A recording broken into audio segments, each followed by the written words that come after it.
Due to explicit content and language, listeners' discretion is advised. Black in Thought. All right, let's get started. You may learn something. Let's get ready to rumble! Welcome to Black in Thought, where we take a look at current and cultural issues, applying that Afrocentric drip to them. Your hosts tonight are... We got the Professor, Dale, JB, D, and of course me, Ill Will. So, tonight's topic is touched the nerves to a lot of people. When I've listened to it before, when I've heard it, you see the opinions of Candace Owens, people like the Hodge Twins, putting out rhetoric and, putting their opinion on, the social issues that's going on in the world. The bad part about it is that I see with that, I'm not going to say they don't have some valid points in some of the things they say. They do have some valid points, but there's also some ignorant points that they put across as well. Because the first thing, and I'm going to just put it out there, the first time a social situation happens and the opposite side, and we'll just say something happens with something within the black community or to the black community, and then you have the white community, the first thing they want to throw up there, well, did you hear what Candace Owens said? Did you hear what the Hodge Twins said?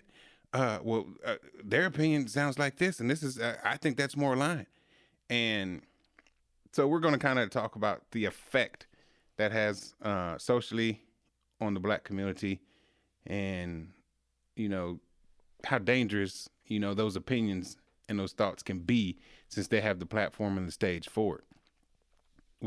Recently, on the last Candace Owens show, she had a guy by the name of Kingface.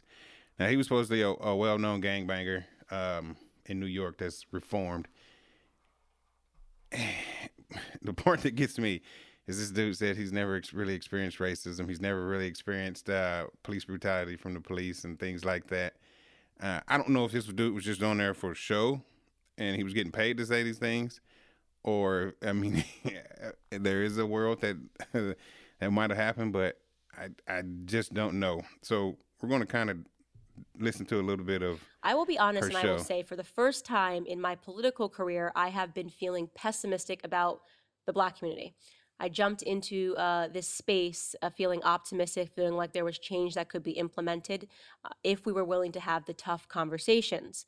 When I look up at the world today and I see these protests and I see these riots and I see who and what is at the center of these riots, when I see black businesses being burned down, when I see black criminals being martyred, and when I see black athletes and black celebrities and black community leaders sanctioning this violence in our community and remaining mum on the larger instances of violence in our community, I wonder if Black America will ever get ahead. When I sit down and I think by myself about why we ended up in this predicament, I always come up with the answer of culture. What is Black culture? How is it impacting Black America? Is it for the better or is it for the worse? Here to discuss all of those things with me is first and foremost, a personality. If you are not following online, he goes by the moniker Kingface. Welcome to the Candace Owens Show. I'm happy to be here. Thank you for having me. Kingface is also, for those of you that are listening, he is one of my Black City ambassadors. He speaks to the Black community, and by himself, he is the founder of something called the DAD Project, which stands for Developing American Dreams. There's so much that we need to get into, and I could go off on a tangent here. Just give us your take on what's happening right now with Black Lives Matter and all of these protests and riots. I just think it's in a sense, a test to see who they can control and who they can't. Black Lives Matter, they've always used the emotions of Black people in order to get their agendas to be pushed. And I've noticed that it's like everything is emotional. It's like everything, you got cops shooting somebody and they put this certain narrative. And what that does in our community, it builds fear. And once you're afraid of something, especially with officers who you're supposed to feel safe around, and they keep pushing that narrative, people are gonna now be put in more positions to have those things happen because that's how they make their money. That's how they get their exposure. Is through the death of black men. They don't get it from actually, protecting black lives at all. Nothing is about Black Lives Matter that has to do with any black lives. If somebody could show me when they've been around to actually prevent these George Floyd incidents, as you would say, from happening, then I could look at Black Lives like it's a positive thing. But they're not doing that. They only come around election time. They only come around when a black dead man gets killed by a cop that's white or perceived to be white, and they use that to actually use that to destroy our strength within ourselves. It's like wearing a mask. It's killing the immune system. It's weakening us more and more and more and more and more and more. So then you look at it like, now I could get them because they're already broken down. Even with this George Floyd situation, there's people that usually don't care about that stuff that I noticed was like, yo, that's messed up. But to the point where they're praising him. That's why when people say, oh, you agree with Candace? I'm like, yes, we have to stop praising these type of people. And Black Lives Matter, that's all they ever push. I've never seen in my life, if this exists, then I want to see it. A kid going to school, minding his business, getting good grades, no record, getting shot by a cop. Is it a coincidence that everybody that's shot by a cop has a bad record? So even when people like George Floyd, I'm like, and you said it so perfect. I'm like, wow, it makes so much sense. What about that woman that he put the gun to her stomach? What do you think she's going through right now? It's like, you guys are making him like the greatest guy on earth. And see, that's kind of where I have to stop it. Because this is what I don't understand. People aren't praising George Floyd. They're not, people are getting that confused. It's the situation that happened that, was brought to light that they're praising as far as for change, reform, and things like that. Yes, I mean, we get it. That's one of the first things they say. He has a record. He has this. He has that. But it was the actions of the officers that were there that brought on whatever else that came after that. Because I'm sorry, a supposed counterfeit $20 bill is not worth a man's life. Agree. And I'm with you on that. And I think that's where Candace Owens and Kingface. Yeah. I think that's where they're I'll take that back. I have personally seen myself on online or wherever the case may be, people have been raising George Floyd up to be like a hero or whatever you want to call it. But that is a very small percentage of people. Most people are not raising him up to be a hero or be some type of stand-up citizen or just being the model of what we all should strive for. No, I don't think no one's holding him up to that. But I think every black person is saying his name as far as George Floyd because, like you just said, is the situation that happened. And you can be mad about someone paying for his funeral. You can be mad about someone donating to his family and things like that. Mm-hmm. But you have to understand, these are individuals who are doing what the hell they want to do with their own money. Right. It's not like the government pitched in and did this. It's not like, they're using your tax dollars to do this or whatever.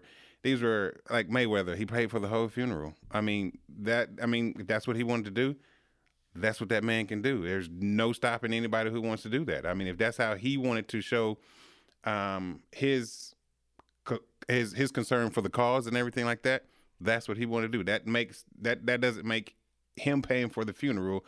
He's praising George Floyd as George Floyd was just, he's some, as an angel and, he didn't do anything wrong and things like that as the media and everybody wants to try to sway things. We all know, there was, things in his past. We get that. But that's also the first thing that, when someone dies, the media wants to throw out there. Mm-hmm. the $20 bill was not, the cause and effect does not equate to each other when you think about that. You know, I'm gonna call him Kungun. You know, he doesn't deserve the respect of calling by his name. In essence, all he has done is put a target on essentially every black man's back. It's not about his prior record. That's not what we're protesting. We're protesting the break in protocol, right? So what he's saying is what Kungun has said is Boy, you surprise me every day, man. Kungun, man. That's a new. I'm sorry. Go ahead, Professor. My fault. Go ahead. You was on to something. My bad. But he said, isn't it ironic that every black man that has been shot has had a record? As if that's the criteria to lose your life as it pertains to law enforcement, rather than looking at the protocol involved, even if they were, if there was some suspicion there, there's still protocol you have to follow, right? So that right there concerns me for this man to be African American and have that thought process. So again, he's put a target on our back, and I think he has a very acute understanding as to what type of society he's living in. So, and I think I kind of understood what he was saying when he said that. Like, for example, the George Floyd situation. All the videos that we seen, we seen him come out the store, we seen him get out the car, we seen him stand up against the wall, and then it cuts, and then the next part of the video we see is him face down with the guy's knee in his neck. We don't see what happened to get between the wall and the ground. We don't see what happened, and what the cops and everybody else is saying is that he resisted. So on one hand, I kind of understood what he was saying, and you can go back and look at a number of different cases where a black man was killed by the cops, and there was some type of resistance. Now, I'm not saying that is the reason to kill somebody because the man snatched his arm away from the cop. No, but that's how these cops are getting off, is because the men that they're arresting are doing stuff like that, like trying to run, or like say you try to put him in handcuffs and he's snatching his arm away or fighting back or whatever the case may be, and that's kind of giving these cops the green light to say, I'm gonna take you out, and now and they always get off in court because I hope it's not the green light to take out. For me, it's the green light to try to take the person in custody. But I mean, in looking at it, because they've put out several videos, and then like I've actually seen the video where they tried to put him in the cruiser, but he resisted. I mean, to tell you the truth, as a law enforcement officer, I've been in the same situation where, it's time to, put somebody in the back of the cruiser and they don't want to hop in. So, at that point, one of my partners, they're going to the other side, and, while I'm trying to get him in this way, they're trying to pull him in that way, and it's usually successful in putting somebody in the cruiser and closing the door, and then, it is what it is from there. There's no, dragging somebody back out of the car and then, putting my knee across nobody's neck. So there are better ways there's completely better ways that could have been handled. But to go back, he said that there's nobody that's been killed by the police that that didn't have anything. Well, that's just ridiculous. He's wrong because Elijah McClain, that kid was just autistic. He didn't have a record. He didn't have nothing like that. But he died. Well, he's talking present tense, right? Elijah McClain he's present. Right. Now, if you look at any historical data, there's bunches and dozens and hundreds of black men who were lynched and murdered in America. So it startles me to think that he believes that the only way you will get murdered by the cops is if you have a record. Mm-hmm. So my question is, then what is the scenario 50 years ago? Does that philosophy still pertain to what happened 50, 60 years ago? Right. Where a man couldn't even walk his daughter to and from school without getting lynched, or better yet, her getting lynched? So at what point did Kungun realize that you had to have a record? That you had to have a record to be murdered? Coming out of the civil rights movement and so on and so forth.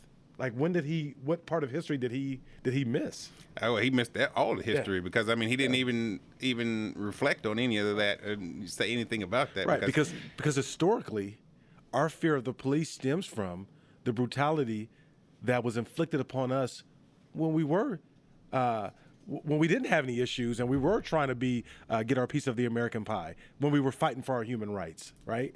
So I'm just conflicted about Candace's viewpoint on America, and it's almost like she's omitted the greater detail, the root cause, and the historical value of all this stuff that we're seeing today.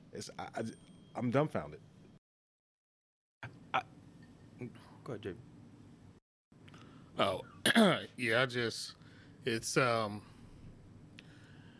I think, yeah, you need to have some critical thought and you need to think things through and not just, go with what kind of conventional wisdom is about things.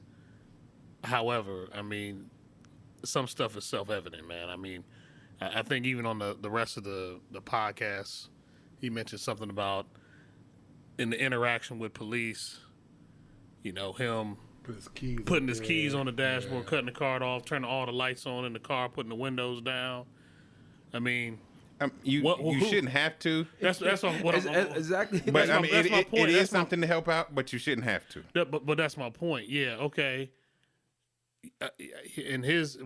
Based on what he was saying, that's a sign of respect. To me, that's going over the top, and you shouldn't have to. And what I didn't understand about that is, he said that if he get pulled over on the cop, he said he run all his windows down, cut his music off, turn the car, turn the lights on, put his keys on the roof. I was like, but if a white man get pulled over, do he do that? That's my point. Exactly. That's what I'm saying. So it's like exactly. So why do you have to do it? Tell us to do that. It feels like you because he's black. I think he is. Perpetuating, Cool. just that whole thought process that Like I'm that. gonna. If I do all these 75 things, I'm not gonna get killed. Yeah. It's like, dude, come on, man. I mean, It shouldn't be that way. Right. So That's the argument is that right. you shouldn't have to do those types of things just to stay alive on the interaction with law enforcement. Right. It shouldn't take all of that by you, Right. the citizen who pays this law enforcement officer's salary, that you should have to go through that. Right. So- But you know what's even worse than that? And I'm going to go a little retroactive. Remember we were talking about rioting and looting and tearing up buildings and all that type of stuff. And my stance was the buildings don't matter. It's the cause in which that they're rioting for, right? But Candace had made mention, like, they're tearing up buildings, they're doing this and they're doing that, and the buildings don't have anything to do with it. This is where society has all of us brainwashed, right? So we looted, we tore up buildings that had nothing to do with it, black businesses, white businesses, whatever, just to get our point across. Now, I'm going to go back in history, because if tearing up buildings are that important to American society, which is local, I'm about to give you something on an international scale that nobody mentioned or nobody pushed the envelope. Back in Pearl Harbor, we were attacked by the Japanese. The Japanese strictly attacked the base. 20 American ships, 300 airplanes, anything attached to the military base, right? Now, You and these bombs. do you know? Are Hold on. Are you So you ready for representing this? Pearl bombs Harbor? at Pearl Harbor? Yeah. Hold I on, think I'm making so. a point. Don't miss it. Don't miss it. Don't miss it. Go ahead, because, Professor. Because Ear Will's being silly. Again, I have to educate you on this, and the root cause of our thinking and the things that we've adopted from the American way. So America's response was this. You guys have heard of Hiroshima and Nagasaki, right? Correct. So again, it was minor damage compared to what we inflicted. So in return, America sent 15,000 tons of TNT. They obliterated 70% of all buildings. Remember, the buildings had got nothing to do with it, right? Because the people who died, it's eye for eye, right? So buildings have nothing to do when people die. Remember, that was everybody's argument. Well, why are they tearing up the buildings? Why are they tearing up the businesses instead of just rioting peacefully? But America caused 140,000 deaths compared to 2,400 deaths. Fucked up 70% of their infrastructure. So if we're going to talk about fucking up buildings on a local level, why didn't we talk about it on an international level? Because we got the shit from America. So again, we are enslaved mentally, and we're fucked up mentally because we look at things in such a narrow fashion, we forget about the big fucking picture. That's why I kept saying, guys, the buildings don't matter. Fuck the buildings, burn them all down. Because we only learned it from America. That's my point. Good point. Valid. I mean, because you're right. I mean, it tore up shit on a major level going over there. Still don't agree with your point. 10 times. 10 times as much. Right? I was thinking you was gonna do a correlation with another protest, like maybe the Boston Tea Party or something like that. But I see what he's saying because, like he said, with the buildings over there. She was talking about why are we destroying buildings? I mean, that's what you do in war. Well, every black man is at war. Every black man is at war. Yeah, we at war. Right. Every black man I is at knew war. that was coming. I knew that was Every coming. day. Yeah. You, I just like I said, I see how you correlate it. I mean, yeah, I do still see because I agree, mean, but with the war against police Instead brutality, of attacking the military base in Japan, and being surgical with the discharge of weapons, they said, "Fuck it, we're gonna destroy 70% of the country." Yeah, but on a war analogy, you're not. Don't do it. Yeah, I got you. Yeah, you ain't. I see what he's saying. No, but you ain't taking down your own bunkers and your own battleships. Yeah, but we still provided aid. Japanese. No, what I'm saying is, if you tearing out your own businesses and that kind of thing, that's tearing down your own bunkers and your own battleships. But we still provided aid. So if we tore something down, and we provided aid to yeah. So we tore it down just to build it. Doesn't matter. It makes sense. The concept is no different than what we've been doing during the protests. It's no different. And if we got it from anyone, we got it from them. We learned it from them. Why didn't Candace talk about that? Why didn't she talk about that? Well, I mean, because she couldn't talk about anything else. I mean, I don't know if she was just stuck up Coon Goon's ass or whatever in that moment. But, I mean, she just her view was just so slanted. I mean, yes. I mean, I think she has to appease her audience by talking about these things and things like that. And, of course, there's a monetary gain in that fact as well, of course, because she wouldn't be doing it. But, you know, that's her whole show. I mean, it's just to be on the opposite time. I didn't want to sound cliche, but it's your stick. It's her whole. That's what she's made of. I mean, it's always been that way. Because I mean, you'll see the pictures of the past when it was like. I don't know if y'all have seen the picture, but it was like a bunch of black men who came to her aid when she was younger, you know, as a child, and you know, supposedly the hood, and you know, helped her to get out and get educated and things like that. But then, you know, you kind of turn around and turn your back on those same people, you know, on the same hood that helped you get where you got. And she said at the beginning of the podcast how she was pessimistic about the black culture. She kept saying black culture and as if she wasn't a part of it. But I don't think. But she's not though. But she's not though. I don't think. Because it's only a select few who correlate with her. And it's one of them things too. Like I kind of agree. Well, I say agree. My question is, what is black culture? Yeah, that's what I'm saying. Like I mean, there's no way for you to define that because I grew up in. If you grow up on the inner city versus you growing up in the suburb, you're still black. Either where you go, you're just gonna grow up a little different. So there's no black culture. Different levels of black. There's no different. No, she's talking about team dark skin, team light skin. See, now I know where you're going at, so Dale. I mean, that's what I get annoyed about is that people can have different thoughts, man. Yeah, they don't have different opinions. It can't be groupthink and everybody thinks the same. You should challenge things. You should take what is forced to you. The only problem with that is that people come in and the only problem with that is, when the outside world tries to make whatever single opinion of the mass instead of just that person's everybody single does opinion. that though. I know, but see, in situations like that, that. In situations like this is more critical because, I mean, like we said earlier, I mean, there's a war on several issues going on right now. And so it is very critical that you don't put these things, you don't pigeonhole these things and put them in one single thing and, to try to put it down or put it in a different place to where you don't have to deal with it or don't want to face it. I'll say this. Here's what I'd rather have. I'd rather there be more energy put in to white people becoming more educated about their involvement with different things in some of these racial issues and and the part that they play in it, than trying to eliminate somebody like Candace. You know what I'm saying? I mean, I get that, that to me is like the problem with that is, the same people that you talk about, they believe that Candace is right and think that I don't need to be educated because I feel Candace is right in talking about black people. That's why it's dangerous. But you don't shut her up. You speak louder and speak truth into everybody. I mean, You can try. But I think too, also you can,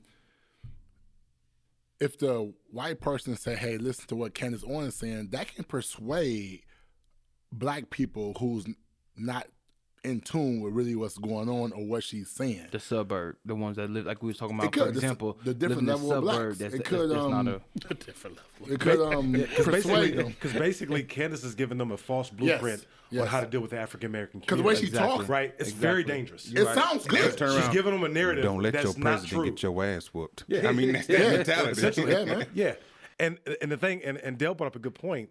When I was listening to her talk, she's talking about the African American community.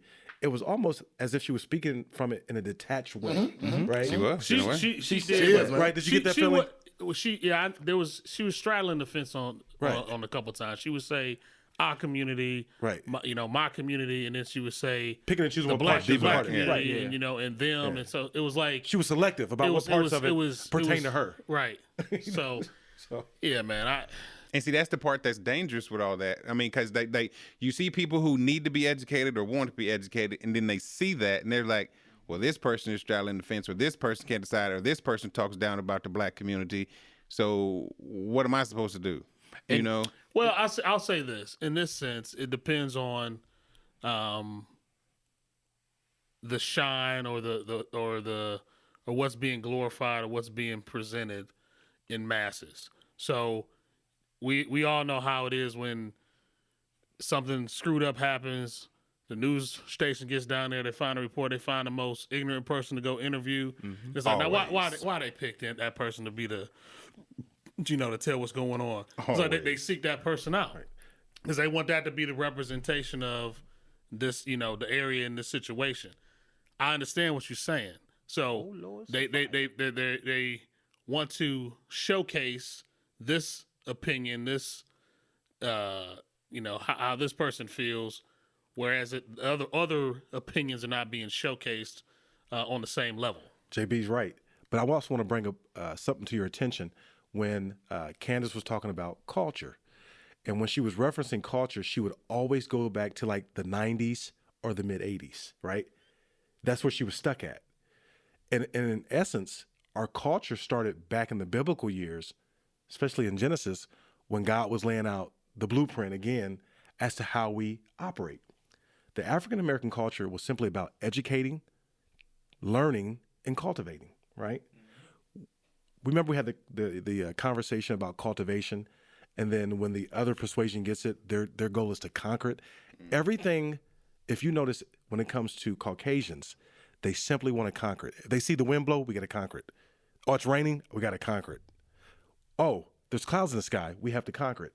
Rather than our community was like, okay, let us understand it so we know how to be a part of it and keep it going, right? Let us understand how to plant crops so that we can have a continuous source of food, right? Let us learn one another so that we can interact in a peaceful way so that we can trade and that we can barter. That was our culture, right? We were very community oriented and we believed in diplomacy because we liked peace, right? So that's our culture. But what Candace didn't do was she didn't reference that. She referenced things from like the 90s and the 80s. And that's as far as she could go back. Well, I think that's probably based on her age too, man. So she's basing it off of something that I think she's familiar. like 30-something. I mean, I get that, but still do your research. You do your research, but and that's her mind. I mean, you know how people are. People that's 60-something years old. The 70s was the best. 60s and 70s was the best time. So you know, you talk to your grandparents, they talked about the 50s and the 40s, like, man, the music and I mean, but it's just it's a familiar time, and I guess for her, she felt like the 80s and the 90s were a great time for black people, I guess. I think what you were saying earlier, it will, as far as she's dangerous. She's dangerous not because of who she is. It's because of the people who's listening, or what she say. She's dangerous because of the people who's listening to her. Because like you just saying, when you have a conservative white person, right, that don't have many black friends, if you really want to, like, never had an interaction with a black person. Yeah, or nothing like up close. any meaningful interaction. Right. But so then they hear her talk. They hear her talk. They hear her go off on her tangents, and she speaks very well. She's the one who showcased on conservative media. And then what they do is they say, "Oh, this is a black woman." Then you bring in what's his name, Goon. Like, you know what I'm saying? Then he brings in a different perspective of, I used to be a thug, I used to be in the streets, I used to do all the stuff, and now I'm you know blah blah blah. I'm reformed. I'm doing programs. Exactly. So like said, so the white people, the conservative white people that really need to be educated, like you were saying earlier, JB, really need to be educated about what's going on. They're getting their education from these people with these very small-minded ideas. They fixed their mind on something. Like, they kept in that interview, they kept talking about George Floyd not being a hero. Okay, we got that, but they went on for like 10-15 minutes about him not being a hero, but they did not talk about one time he got killed in handcuffs. They didn't bring that up, and that was the whole point. They addressed it, but it wasn't. You know, there was no emphasis. It was like the more emphasis was, like you said, saying, Dale, it was an emphasis on the glorification of this individual as if he was a civil rights leader and you know, a social justice warrior. I'm gonna take this a step further. I seen this. I mean, this is just how, you know, divisive stuff like this can make us. I'm perusing through my Facebook, and then I see someone talk about, that's a nice word, Kamala Harris. Yeah. Perusing. I'm gonna use that. And so, you know, it starts off with her. Then under his comment, now he's a black person, and under his comment, it goes talking about I think it said someone brought up race. She's not black, and so. And then it kept going down from there. Well, technically, yeah, you're right. She's not black. She's Jamaican and Indian. That's so silly. And then it just kept going like that, just being divisive. And these were black people going against each other, talking about, oh, well, you know. That's why it just drives me crazy with that stupid. Hey, I mean, people talk about, you know, people talk to do that, though. But hear me out. Even on this sense, even on this sense, people say there ain't no black players in baseball. They just speak Spanish, bruh. That's all it is. They just speak Spanish, man. Afro-Latina. That's right. They from the Dominican. They from Cuba. They from, you know, those the Caribbean areas. Mm-hmm. They still came from Africa, man. They still brown. They black, man. They just speak Spanish. That's it. Yeah. So they like flour tortillas instead of, you know, hog maws. So that's what I'm saying. So. You gotta know your history and don't you know, they came on the same ships that our ancestors came from. They took a different route. They just landed on different islands, man, and landed on different places. So, come on now, you know. And I like I said, especially going back to what you were saying, Air Wills, about the comments and stuff like that. I think people are, and this is why social media, and going back to Candace and Kungung, this is why they're so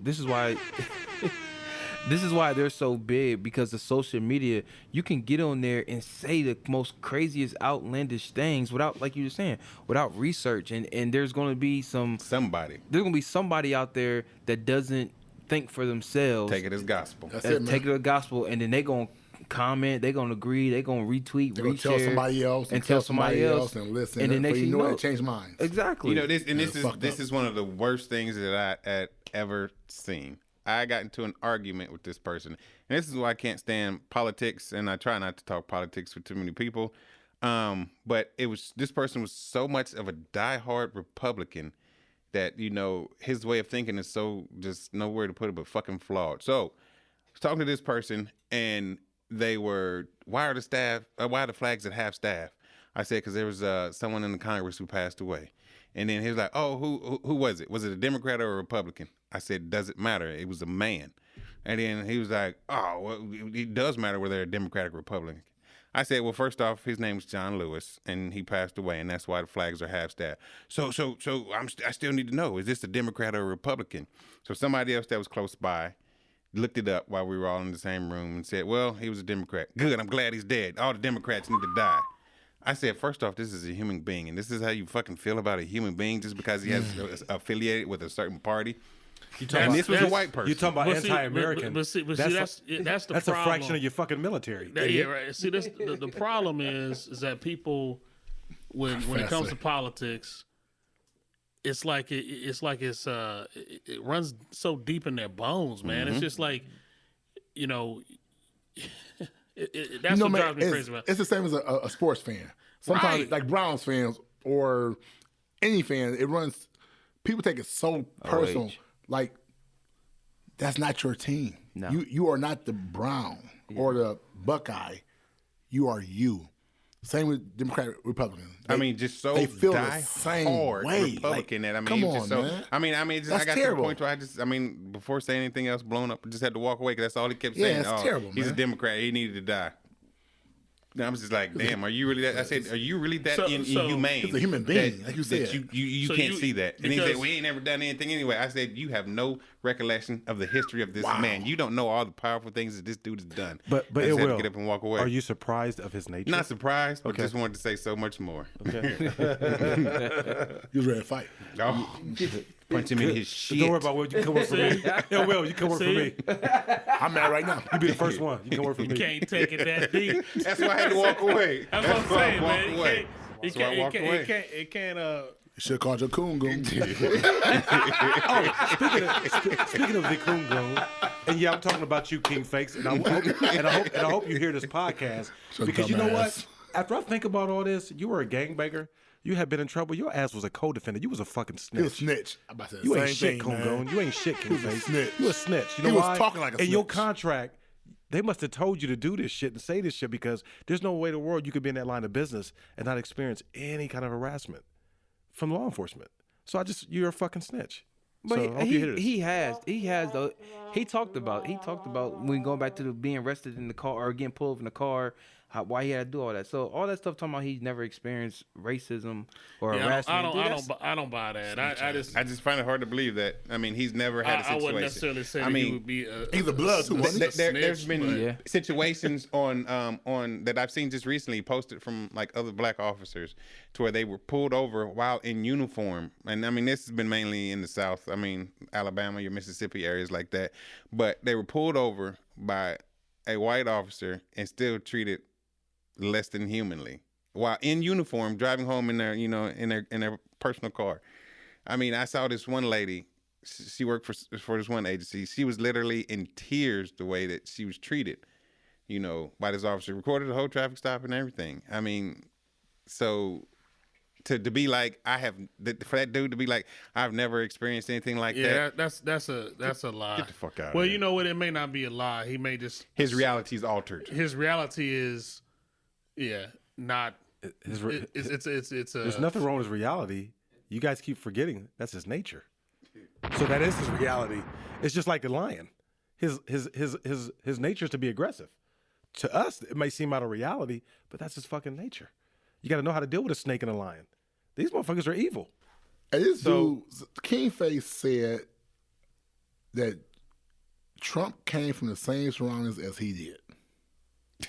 Let's see on that note. He's smoking PCP. Listen, man. JB, he's smoking PCP. Come on. That motherfucker smoking PCP. I am reading it right now, man. He said, he comes from the same surroundings as me. Just because they came from New York don't mean they came from the same surroundings. Yeah, exactly. We done talking about that. PCP. Yeah, let's move on. This ain't West This dude trying to get his bread. That's all. And you know what? And we talking about it, and we just we're done. We're done. Yeah. Give us a call. Give us a call, Goon Face, or Goon Face, whatever you are. Give us a call. He comes to the We'll same have a time as I conversation do. with you. I got Get some the questions. fuck out I got of some here, questions man. to ask you because you was talking to that dumb, not bright chick. So all right. I'm So sorry. let's. I got a question. Pause. We got time. Yeah, we got time. Oh All my right. God. So let me ask you a question, guys. How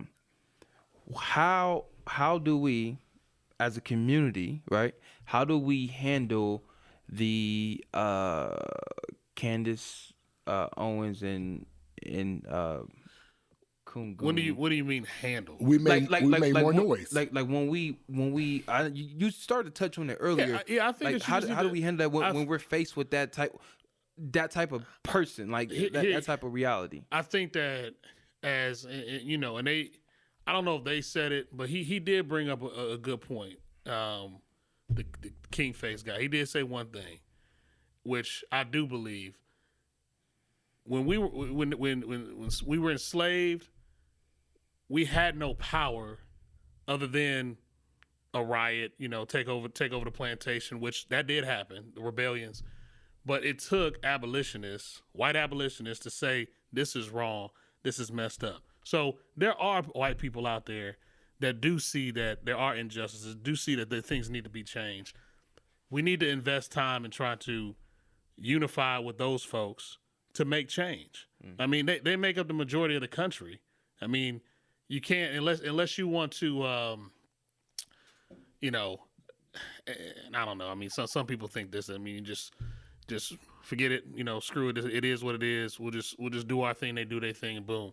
But if you really want to make some change, they're gonna have to be involved to really make structural changes in the country, and that's gonna happen through having a relationship, education, understanding, have a conversation. So, yes, the more you can pollinate and educate and teach and let people understand you and who you are, those voices are not going to carry the weight and not be as influential. So it's got to come through relationships and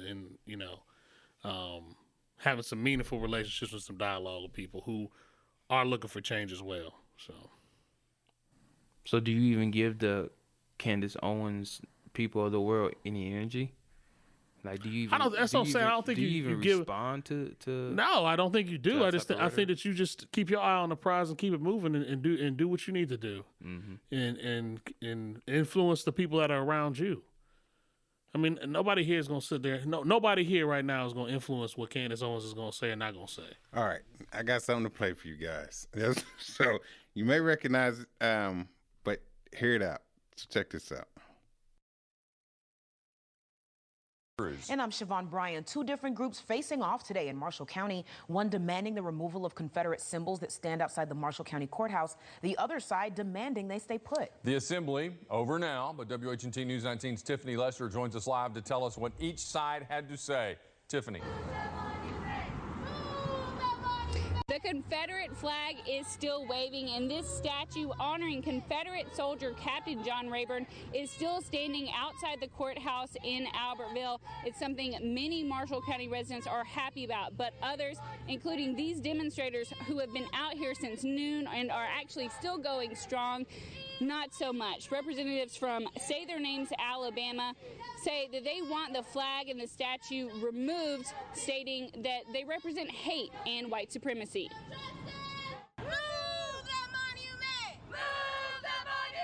Say Their Names Alabama members demonstrating in Albertville, fighting for the removal and relocation of the Confederate flag and monument at Marshall County courthouses. The rebel flag does not represent all Americans, so it should not be at a place where all Americans in the county come, which is the courthouse. So it is out of place, and it has been out of place since they placed it here in 2005. Unique Dunstan's organization wants the statues to be relocated to either the Albertville Museum or a nearby nearby cemetery where other Confederate veterans have been laid to rest. As ugly and hateful the Confederacy was, it is our history. So I think it is a compromise that we're willing to make to relocate it to somewhere that doesn't stand for justice as our courthouses do. But Say Their Names Alabama has some opposition from about 24 members and supporters of the Sons of Confederate Veterans. Regardless how the next person feels, I'm not gonna take my flag down. If I got anything to do with it, ain't no monument gonna come down. Daniel Sims says he was adopted as a child. My whole family's white. Went to all white school, grew up in an all white neighborhood. My grandfather was white, and he was the main one that fought in this war here. And he's taught me everything I know. He explains how he'd feel if the statues and flag were relocated. It may make my blood boil if they just come up here and feel like they can just tear it down. I don't see me still living if they do that right there. That monument ain't hurting nobody. That monument ain't killing a soul. It ain't talking bad to nobody. It ain't even racist. But Dunston says she's confident her group will be successful in getting the flag and monuments removed. So let's play a famous game that Charlemagne the God plays. Guess what race he is? The guy saying that flag has done nothing He's to that Asian. young man. Oh, he's black. Yeah, he's black. Yeah. So listen, man. I mean, That's why Candace Owens and them are dangerous in effect, because you get somebody like that. Now, I'm not saying he's directly well, I'm correlated sure to Candace everybody's seen Owens, this, that Dave Chappelle episode with Clayton Bigsby. hell so. yes. Yes. But, I mean, it's just, I mean, I have no words for that. I saw that and I heard that and I was like, wow. I, like knowing people from the South though, that Confederate flag is we know it represented what side in the Confederate War, but at the same time that's their history. You know what I mean? Like kind of what he was saying. Like when he was saying it didn't represent racism, all that stuff. That's a lie. But that's a part of history. So they're just not gonna roll over and let that go. But I get like what she said. She said, how about it goes to the museum? Right. Or where the other Confederate monuments and stuff are in the cemetery where the others are buried. So you got, I mean, to really understand it, you got to look at when those Confederate flags in those Confederate monuments started popping up. It always coincided with racial injustice, racial struggles that were being addressed or eradicated. Mm-hmm. Because they were the opposition. They said, okay, we still want to hold you. You may be making some noise, voting rights, Civil Rights Act. We still want to put you in your place. So when those things popped up, it coincided with those times in our history. Mm-hmm. Those things did not go up the moment the Civil War was over with and the Confederacy lost. Okay, they didn't just start popping up monuments all over the place in the South, because they lost. So you know what I mean. So that's not, who just. I mean, that's a hell of a point. But you know what though? That's a hell of a point. Looking at the big picture, the Confederate flag doesn't hold as much weight as the American flag, right? So the American flag was adopted or made official in 1777. Slavery was abolished in 1804. So it was under the American flag we were enslaved. 1804. No, it was later than that, bro. Okay, so then it was. Yeah, it was like in the 1860s. Okay, so 1860s then. So that's 90 years under the American flag, if not longer, where our people, African Americans or Africans, were being tortured and tormented under the American flag, right? So I think looking at the bigger picture is that, again, that flag, when they do the what's the thing they do during the football, baseball, basketball games and all that kind of stuff? National anthem. To kneel is exactly what we need to do, because it was during that time where our people were dying and being beaten and tortured and raped that American flag was flying high. So no, it did not represent us. Now the Confederate flag is just a symbolic to the culture that came about after slavery or during slavery. So it really didn't have as much impact. And I do understand what the brother's saying in a sense, but the American flag should have been changed. It should have been ripped apart, burned up, and changed to represent that, hey, we no longer, because it can't represent when we were in slavery and currently represent that we are free. It can't do it, right? So burn the motherfucker up, create a new flag that represents everybody in the new age and the new era, and then go from there. And then you can take your fucking Confederate flag and use it as toilet paper. Hey, can I respond to that? Sure, your microphone's Can I say this right quick? I want to respond. Can I say this right quick? I'll make it real quick, and then it's all you. So, I mean, I do believe, and I can't remember, it's been so many people say it, but does Germany still have statues and everything like that of everything that happened during the Nazi wars and things like that? No, they don't. So, yeah, exactly. Losers don't get statues, They man. don't. No. All right, Dale. So I just want to say, I know people who listen to this podcast faithfully know that I hardly ever agree with Professor and the shit that he says. Sounds like an agreeable. But on this one, big dog, you open my eyes up to something. Have a drink. I'm gonna be honest with you. And not even until this moment, I've never really put that with the flag situation. I never really put that together. So I'm gonna give you another one. A marriage license can't represent a marriage and a divorce at the same time. It can't. Right? So the flag can't represent slavery and freedom at the same time. It can't. So what does the American flag truly represent? Because if you ask people, that's the symbol. It means freedom. That's it means. That's what I want to ask. Home of the free. That's what the national anthem says. That's what I want to ask Miss Trump, cunt, Candace Owens. Who? I wish they would. I really would like them to come on our show. If you guys hear this podcast, please come to our show. I have a lot of questions about what you were talking about. Who? Huh? Who? The Coon Goon and the Trump cunt. That's what I thought you said. But it's like JB said, losers shouldn't have statues. Yeah, losers don't have statues. No, you lost. You lost for a fucking reason. Yeah. The American flag should have been changed. As far as the Charles Barkley got a statue. Huh? Did Charles Barkley got a statue? He cool, No, Charles Barkley. But he ain't never won a champion. He never cool motherfucker. a title. My fault. Go ahead. Yeah, I that's an interesting point you're making, Professor, regarding the flag. I do think that flags are symbols. I highly doubt that's never going to happen. I mean, that America's never going to change its flag. But what the flag that was flying, The Redskins changed their name. They did, but it's not. That's to the football team. So let me ask you this: the flag, that's not going. That's not. So let me ask you this then, and that's a good point. Can a country not change its symbol, but change its substance? Can it do that? I think that America, to its core, is a person dealing with a lot of mental illness. I'll just say that. If America was a person, there's a lot of conflict into its soul that it hurts itself, but it puts on a front that it's not going through a detrimental depression. To answer your question, I think this: if you changed the substance before present time, I'll say now, I think they possibly could have made it work. But with everything going on now, it's so many people going to still look at that. Like now, everyone's going to look at the flag as, as what's going on right now and how the world is how the world's divided. Still everybody's not free as they say they are. But if you had did it while things were, I would say, calmer, or there was less tension beforehand, I think it might have worked back then to have to change the substance. It would have had to been right after the Civil War, to the professor's point. Even then, it wouldn't. No. As far as burning it up, yeah. No. As far as eradicating and just creating a whole new flag, it had to happen right after the Civil War. It's not happening now. Yeah, so ever. Yeah, that's not happening. But I do think that while we do have a lot of issues in America, we have all kinds of issues. Yeah.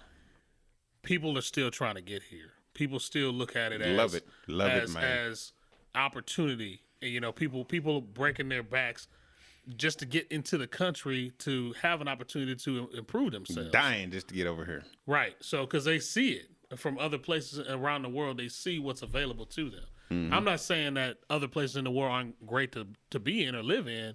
However, people are striving to get into this country and have, quote unquote, the American dream. Yep. So it's the thing that the visions and thoughts that we put out to the other countries.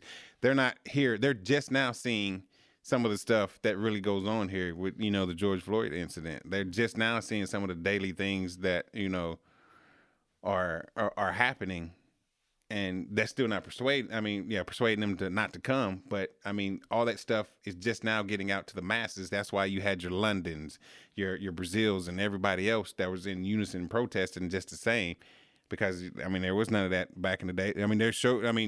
We were the only ones around, doing Rodney King. London wasn't doing shit. It was just probably right. Well, see, and also the other part of it too. I think sometimes we're very self-absorbed. We're not concerned about what's going on around the world for real. We're worried about what's going on in the United States. But other countries are looking at what's going on in the United States, because they're looking at us. It's kind of like that Big Brother thing. Yeah. It's true. There are plenty of countries out there that are fine on their own, and they just say, we are who we are. We couldn't care less what goes on with the United States. But, we are very, very front and center around on the world stage, and people do look at us. Because to tell you the truth, I've been looking at other countries, and China. China treats black people bad. Oh yeah, I was like, damn. I really truly didn't know that. Like being an outsider coming in to go visit China, yeah, they don't treat you bad unless you go over there and break one of their dumbass laws, and they trying to do all kind of crazy shit to you. Yeah. But as far as the black people that are native to that are. I'll say that live there. Yeah. Treat them horrible. India too. Yeah, in parts of London still. England is the same way too. So it's just, you took us from our land to bring us somewhere else, and then you still continue to treat us like shit for so many years after. But you still need us for so many things. Mm-hmm. Everything. Yeah, they got the cheat code. Treat us like shit. Up, down, left, right, A, B, select, start. Yeah, it's concept. The name of the game was, and you get 51 men or 51 lives. That's not Nintendo shit. Up, down, left, right, B, A, yeah, darn right. Yeah, how can you forget that? But they know the cheat code. And in order to continue the way of life and to fuel their society and to fuel their economy, they have to do us like that. Willie Lynch exposed all of that. And everybody just took hold, Yeah, they just changed the code: slave up, slave down, slave up, slave down. Y'all off the hook. That's how your old country dance. Slave up, slave down, slave left, slave right. Slave. Oh, there it is. Slaving all night. That's right. All that slave shit. Slave right. How did we always talking that slave? Always talking that slave shit. How did we get here? Every time, man, you look back and be like, how the hell? You know why? It's about that time. Hey, it always has to happen at some point. It does. It's on the tip of my tongue. But I want to read this. The African American culture is both distinct and enormously influential, not only in America, but worldwide as a culture. So we're very influential. Our style, I was talking to someone, a friend of mine. He was in the Guard with me, and he loved Sean John suits when they first came out. So, make a long story short, the company he worked for flew him over to Beijing, and they were over there wearing Sean John. So they really love our culture. They love how we do things. They love our suave, our swag, and they hate us as people. Mm-hmm. Now, what kind of conflict is that? How can you love everything about us without loving us? Doesn't make sense, right? So, I don't know. Yeah, I think we can go so long with it, but I know. We keep talking about tanning and everything else, Oh, my God. Yeah, that's... I've meant to tell you guys this. So, I learned something new when I was in Houston. They're coming out with this new cosmetic where you can actually... add melanin to your skin. And you can be light-skinned. I can be dark-skinned. A Caucasian person can be darn near African-American. So That's crazy. I can be light-skinned? You can be light-skinned. But we would know that you're undercover. You cannot, D. Well, hold on. Dale, I got a question. See him, so how light like can he go? How light can he go, though? How light can he go? How light can I go? Like Idris Elba. That's about as light as he can get. You know how light you can go? Ash. Hey. Run that shit. Run that shit. Run that shit. But yeah, they got the melanin shit now. So is it like temporarily or so like for the weekend? Can I be like, Is it like a tattoo or something? It's like a tattoo. It's exactly like a tattoo. So it goes into your skin like a tattoo. Yep. And but is it like for the weekend or is it permanent? Nah, it's per- It lasts for a while. It's You not- got to continue to get treatments. But can I do it for the weekend? Yeah, but Oh, heck yeah. the side effect is your toes fall off.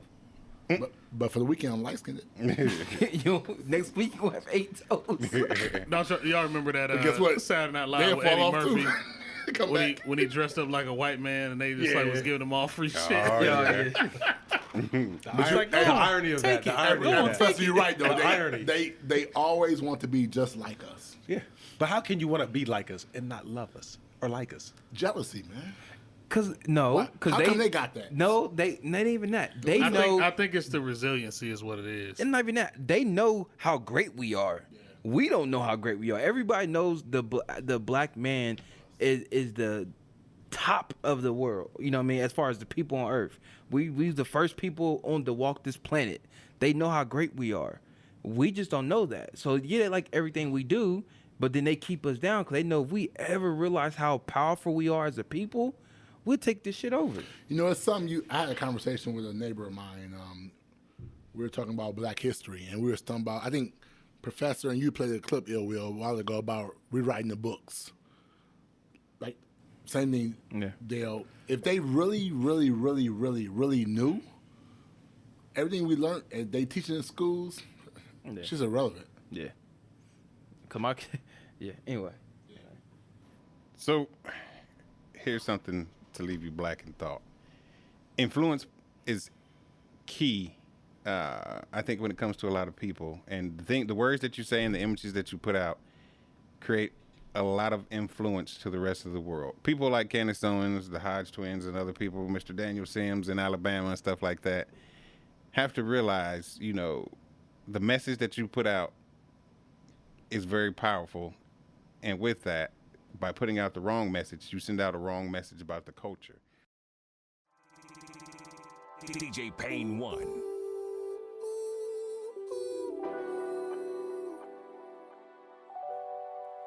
You know I'm flawed, but you love me anyway. A lot of times I'm so wrong, but you love me anyway. Love me anyway. That's why you're my blood. Thank you for listening to this episode, and we want you to come back for more. If you like what you heard, please subscribe wherever you get your podcasts from. We're on all the major networks: Apple, Google, TuneIn, Spotify, and many more. Check out our social media, and please like, follow, and comment on Facebook, Black in Thought, Instagram, Black in Thought Podcast, and Twitter, Black in Thought Podcast. Please subscribe, share, and once again, thank you for listening.